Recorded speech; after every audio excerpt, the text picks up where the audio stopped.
What's going on today, guys? Welcome back to the channel. On today's episode of Breakdowns Brian, we are going to be changing out the transmission fluid on my 2016 F-150 here. We are inside the garage for once because the lowered F-150 here can actually get into the garage. And as you can see, maybe not, it is definitely snowing outside. So we're going to be doing it in the garage on a nice paved floor instead of the rocks outside. But we're going to go everything on how many fluids that you're probably going to need to put back into it, but we're going to measure everything. The tools that you're going to need, the whole process and everything.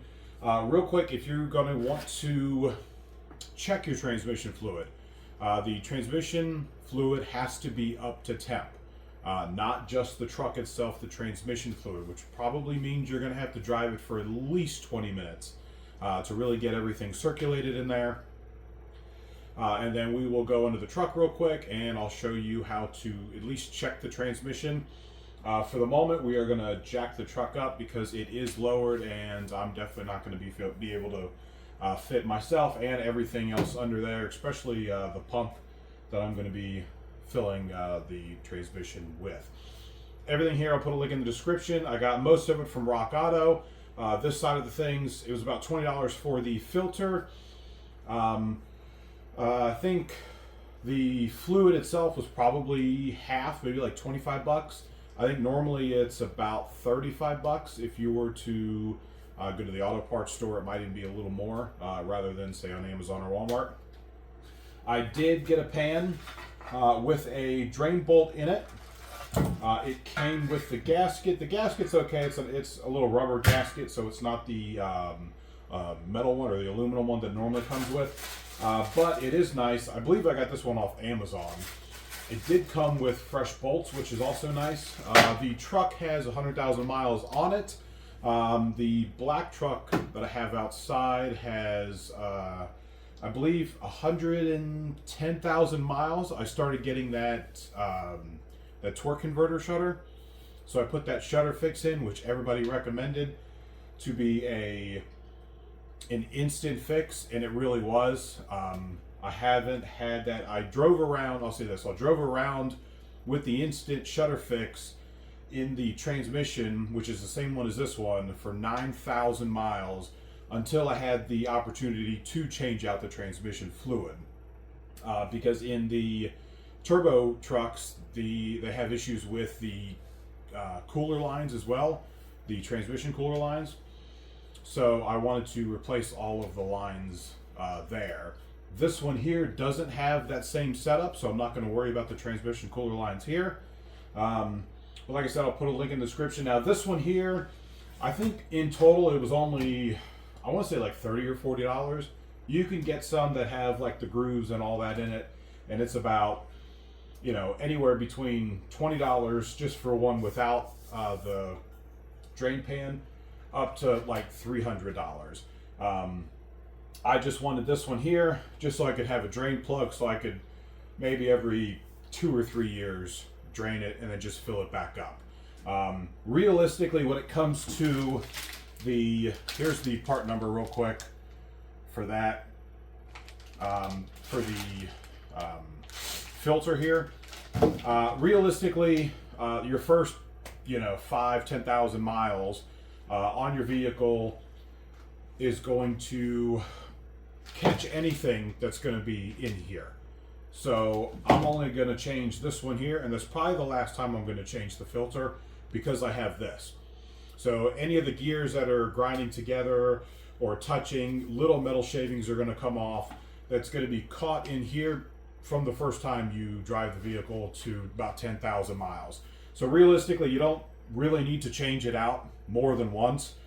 In the black truck, I changed it out, and the only reason I'm going to change it out again in the black truck, first of all, they're only $20, and second of all, I'm going to have to take the pan off anyway, so I might as well spend an extra $20 and put a brand new one in it, because after that, I'm probably not going to put a new filter in regardless, and if I do, it'll be years and years from now. All right, guys, so these are the tools that you're going to need in order to do the job. It's going to take, it took me about 3 hours.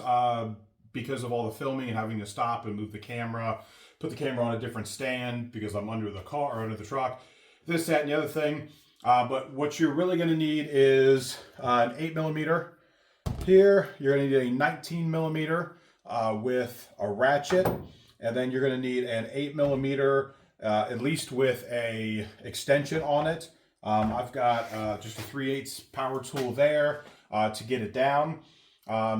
It's obviously it's recommended to torque them down to spec, which is around 106 inch-pounds, which is around 7 to 9, give or take, foot-pounds. So just don't get those mixed up. You are going to need a transfer pump here. Like I said, I'll put a link in the description for everything you're going to need. I think that's about it. Like I said, it took me about 3 hours to do everything. If you have a lift, there's no reason it shouldn't take you just about an hour to do it. But because I had to jack the truck up and everything, with jacking the truck up and then going under probably 6 or 7 times, having to go under, get back up just because kept forgetting some things. I don't see why you couldn't do it in an hour and a half, probably around 2 hours, just because of the whole process itself, especially now I got to take the car back or the truck back down. All right, guys, so from the passenger side underneath the truck, you got to come from the passenger side in order to check it. You're going to need a 19mm socket, and this is what it's going to look like. When you do pull it off, it's going to go right here. We'll backtrack. That's where it's going to come out of. Obviously, I've already taken it out, and you're going to have this.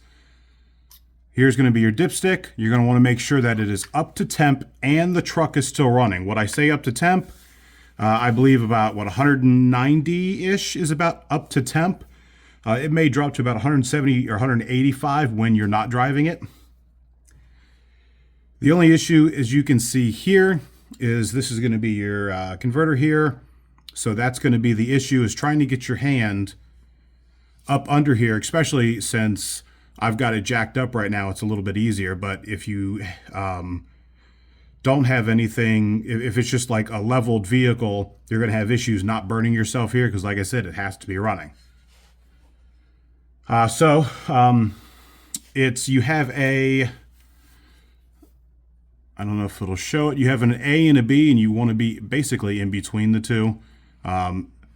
If you want to know anything else about it, it does say see the service manual, so it should have something on there, but the issue is they don't really have these anymore on a lot of vehicles because they just want you to go get it done at the dealership. So with that said, what we're going to do is we're going to crack the back bolts loose. I think some of them are going to be an issue really because of the cross member here for the exhaust. So what we're going to do is crack as many as we can. We're going to leave a couple in the back still on there. And since the truck is at a slight slant to the back, it's going to be easiest to drop the pan from the front here, or I guess from the back. Drop it a little bit on the exhaust here, and then kind of let the fluid go onto your catcher. So with that being said, I'm going to just loosen up the, I don't know, probably 20 plus bolts on here, and we'll get back. All right, guys, so I have got one bolt left up on the back side or the front side. I got to get 3 bolts from this side here. The only other thing, so you're going to need an 8mm socket. You're going to need an extension.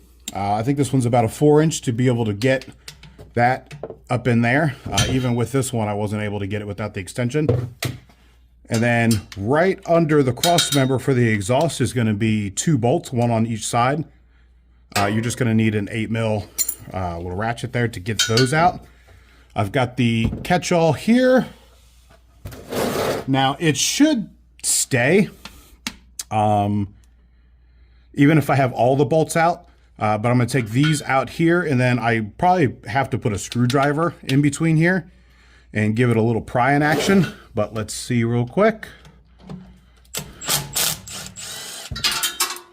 Like I said, I'm not using these bolts again. So as long as they don't go in there, it's fine.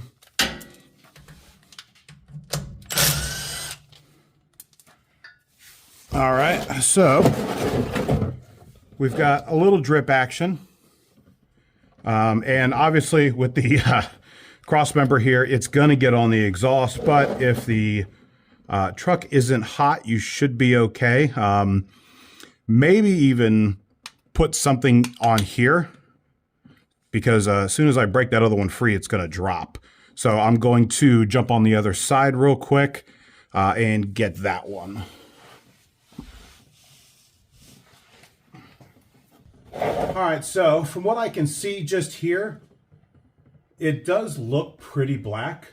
In the black truck, I thought it actually looked pretty red, or at least a little red tint to it. So this one's a little discerning, but it didn't have any issues before. So what I'm going to do is hold the pan up.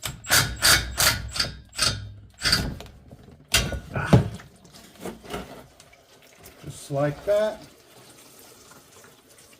Of course, you got to get a little on you in order to be a real mechanic. Now, it does look black, like I said, especially with it pouring out like this. I can see a little red tint to it, but it's definitely black. So I am glad that I went ahead and changed it this early. I did buy the truck, I don't know, 3 weeks ago, mate. I think 2.5 weeks ago. So I've already done the oil. I'm going to be doing this.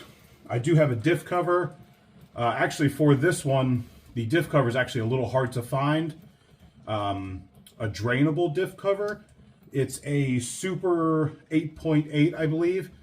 And other than spending $250 on one, you can't really find like a $100 one with a cover on it, or with a plug on it to be able to drain it. Rather than the 875 I have on the black truck, you can find those covers all over the place. So we're going to see if I can get this loose. And it does have a pretty bad smell to it. Now it is lowered from, I guess, whoever had it before me, so I would say that he probably took it to the track and maybe messed around a little bit with it. Now, I'm going to grab, screw it. I was going to grab a rag and clean everything off, but what I'm going to do now is pop this back one loose while holding the back piece.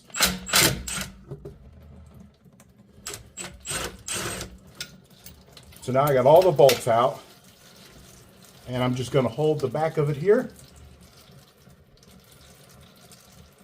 Let as much drain out as I can, because you have the transmission lines here. I don't know if it'll show, but you got the transmission lines right here. And I actually have to drop this side below, so I don't want to dump a bunch over here. So let's see.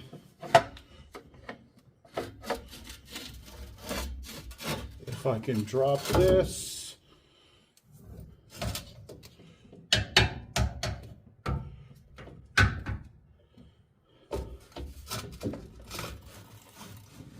Now it looks like I can move it, turn it just a little bit. And then we're going to dump the rest of it. We'll leave the pan there. I believe this is the valve body. Now they do have, it's not a recall. It's for the lead frame or the lead frame, whatever you want to call it. And it's one of these up in here. I believe it has to do with this piece here. It's a whole piece. I don't know if you have to take this off here, but the lead frame has issues with basically just putting the truck in whatever gear it wants to be in.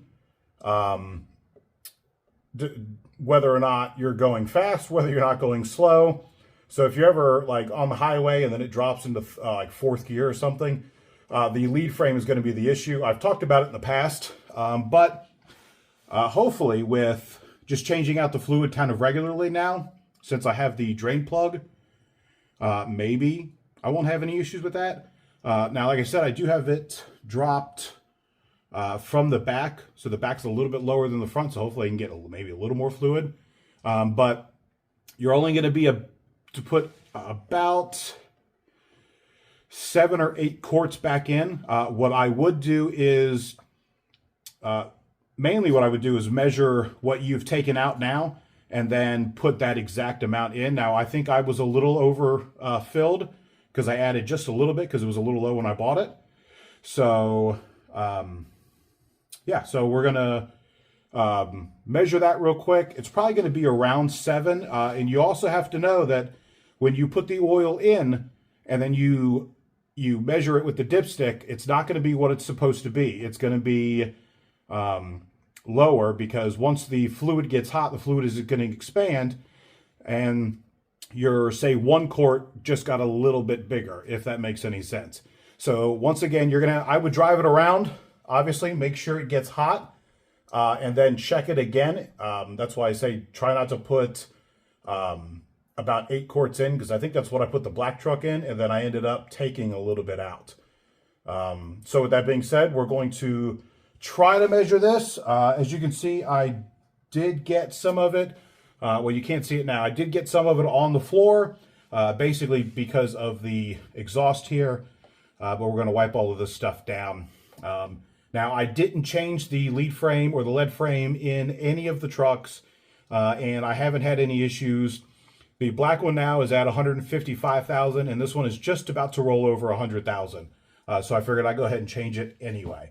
So let's pull it out and we'll check it out. All right, guys, so we've got a pan here I got from Home Depot. It's got liters, ounces, and quarts on it, and it does go up to 4 quarts.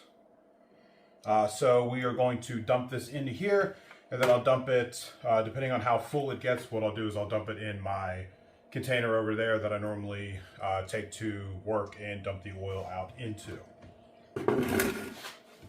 So I definitely lost a little bit on the floor. I'm pretty sure I put about 7.5-ish in the black truck when I did it. And right there, and set this up here. As you can see, we've got, where's it at? I've got 4 quarts, so I'm right at the 4 quart line. So let me go on the other side of the truck and get the bin. All right, so I've got my container here, and we will dump this in here and try not to spill it everywhere.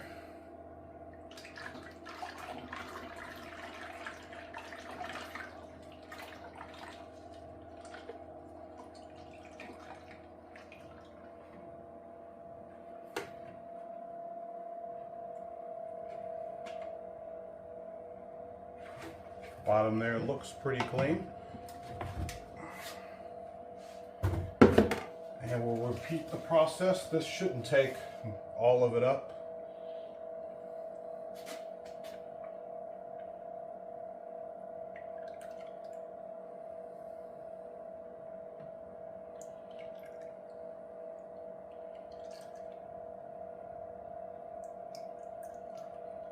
All right, so most of that's out. It would probably dribble out just a little bit more.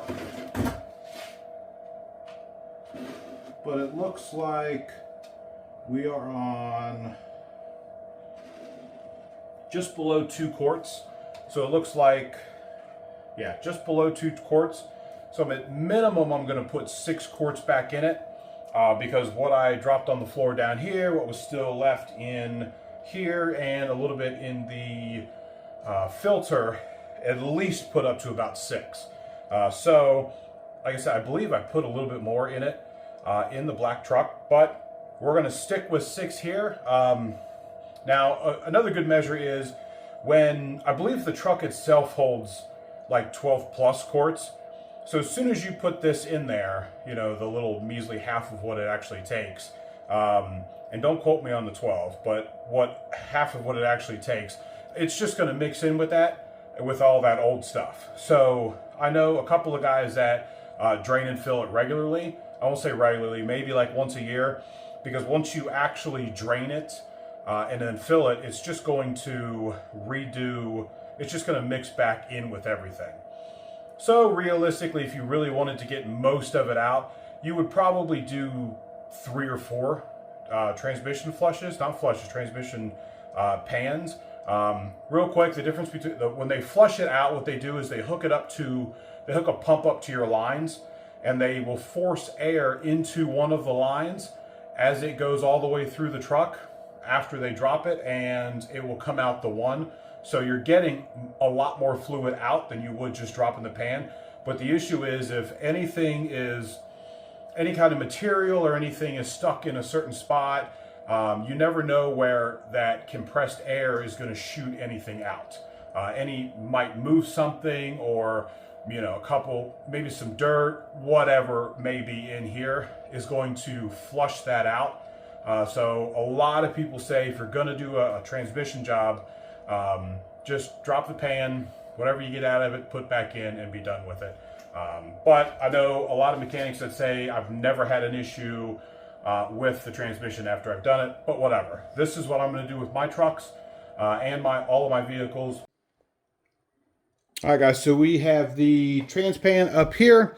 I believe Ford says something around 150,000 miles is when you should change your fluid if you do normal driving in your F-150.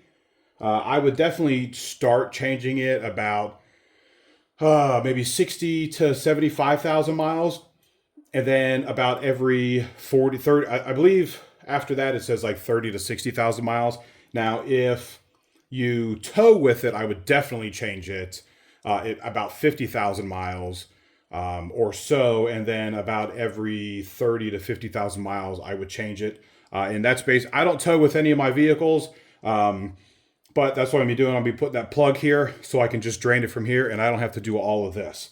Now your transmission pan does come with 2 different magnets. As you can see here, it's pretty black. There's a hint, you can see a hint of red in there, but it's pretty black. So I'm pretty happy that I'm going to be changing it out. Now the magnets themselves are going to have soot on it because I'm sure this has never been changed. I did see the Carfax, and the guy had the diff changed at like 30,000 miles, and I believe Ford is like 125 with that if you tow, and then 150 if you don't tow. So I'm not sure why he changed that out, but I didn't see anything on the transmission. Now, as you can see, it definitely gets a little more black. Let me see if I can turn on the light, and I have to zoom in to be able to turn the light on. You can see this kind of the sludge on there. That's really normal, because this is, most of this here is probably just from the first 5,000 miles where everything's kind of setting in. There's no like sparkles or anything like that. So that's nice, at least on this one here. And let's pull the other one. It's basically the same. There is, let's see if we can, a layer of kind of sludge on it where it's just a little bit of basically just shavings on it. So I'm going to clean this up. Now, I probably should have gotten a Ford pan. Now, I think they say you can reuse this one here as far as the gasket goes. Let's zoom back out. As far as the gasket goes, and that may be true if I was going to use the same pan, but I don't want to take this off of it. Well, I guess it really wasn't bad. I assumed it was going to be kind of a peel process there. Now, like I said, they do say that you can reuse these, and maybe I'll reuse this one here since the other one was kind of like a rubber one. So I may look that up and see if you can really reuse it. I do have like some RTV that I can put on it. Not that I really want to. I'll probably put a little, if anything, some gasket sealer, like, you know, on some of the corners here, just to be able to put that on there and then nothing move as I'm trying to install it. So let's get this all cleaned up real quick, and then we can measure the fluid that's going to be inside there. We'll jump back in here real quick. This is from one of the magnets here. Like I said, there's not a lot of sludge. Here's from, or a lot of metal. At least you can maybe see a little right there as I move it, but there's really not much on there. So I just wanted to kind of go through that and show you. Before I forget, make sure that if you take your magnets out, you put them back in, especially if you're going to be using a different pan. All right, guys, so after you put your trans pan on and you tighten the bolts up just a little bit, just about snug. I don't know if you can see it here, but it is 106 inch-pounds from what I found. Basically anywhere between 106 and 120 inch-pounds. Make sure it's inch. I believe it's around 7 to 9 foot-pounds. Obviously, the 2 bolts that you aren't going to be able to get to here is you're going to have to basically just use your judgment on it with your ratchet. The other thing that you're going to need is a transfer pump like this. I got this one from Harbor Freight because it's right down the road, but there's probably 20 of these that are the exact same that's made because it doesn't say anything about Harbor Freight on it. So I think it's just a regular pump made by somebody, and then Harbor Freight put it in a box just like all of the other ones are. But you are gonna need one of these to put the fluid back in. If you do stuff like this for a living or on a daily, or I'll say a monthly thing, maybe get a better one, but this one does work pretty good. It's got the in and the out. So what I'm going to do is I'm going to fill this bucket up, clean it out a little bit more, and since I'm going to be putting 6 quarts in, I'm probably only going to fill it up to about 3 quarts, and I'll just do that twice, and we'll get to that process. All right, guys, so the reason I'm not going to put this down in there is because when this gets low, and you're in such a tight spot down here, when you start pumping and using all of this, this tends to move and flip over. Plus the hoses, I might have cut the hoses down a little bit. They could have come a little bit longer, but it wouldn't have been too much. I did get a little burn on this, and this is what I used to put that little extra in when I first bought it. So that's why I'm going to be using this. As you can see, it is a nice, deep, dark red. And that's what it should look like. Now, like I said, if you're going to do another one, it's probably going to be a little black as well, because you're only taking about half of the fluid out. All right, guys, for the final event here, we've got our trans oil here. I'm hooking up our hoses now, making sure that they're all cleaned off. And you might be able to see why I have so much issues. Here's you got your in and your out. So your in's going to go in here. And you can see it already just pops out right here. And then your out is going to go up here and put it in there. So let's see if we can move this a little bit, see if we can get that in there and stay. That's going to be the issue. All right, so now we're just going to pump everything in there. And like I said, I'm having a hard time getting this one in here to actually just stay on the bottom. So you might have to move it in and out a bit. But that's really going to be it. We'll get to the last little bit. And with this small little pump here, it does pump pretty quick. Now, like I said, I've got the bolts there already tightened down.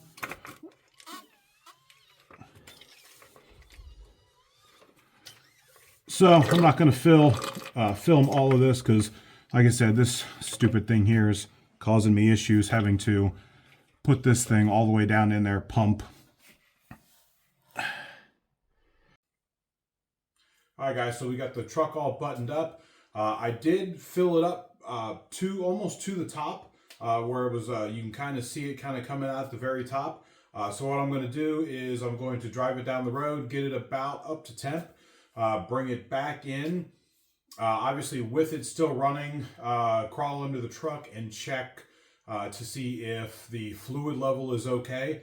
It's okay if you overfill it a little bit there because you still have to send some of that fluid through the cooler lines, and that's where it's going to drop that level a little bit. What I recommend you not do is put the 6 quarts in it or whatever you get out of it. Think you just, put it in there and then everything is good, because I've seen people actually start leaking out the bottom of the pan because there's too much pressure inside there. Irregardless of what pan they used or what gasket they used. But with that being said, if you guys like the video, hit that like and subscribe. If you guys want to know anything else about the truck or the transmission and all that, put a comment down below and I'll get back with you as soon as I can. Till next time, guys.